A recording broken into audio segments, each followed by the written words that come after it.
తెచ్చుకో. కష్టపడలేని నువ్వు ఇంట్లో ఉంటే నష్టాలు తెచ్చుకుంటావు, కుంగిపోతావు,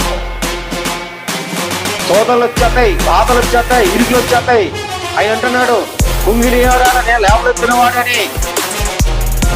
ఇక్కడ చిన్న ముందు చెప్పానండి, కుంగినవాడు లేవలెత్తినవాడు ఆయనే, దుఃఖించిన వారికి క్షేమములతో లేవలెత్తినవాడు ఆయనే.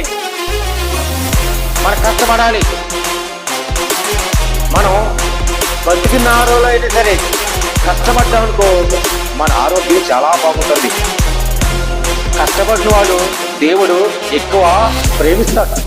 కష్టపడిన వాళ్ళు దేవుడు లేవలెత్తాడు. కష్టపడిన వాళ్ళు దేవుడు ప్రేమ చూపిస్తాడు. కష్టపడిన వాళ్ళు దేవుడు ఆ కుటుంబంతే ఆస్వరిస్తాడు. యెహోవాని గణపతిని వల్ల ఆనందించుగాక అని వాక్యం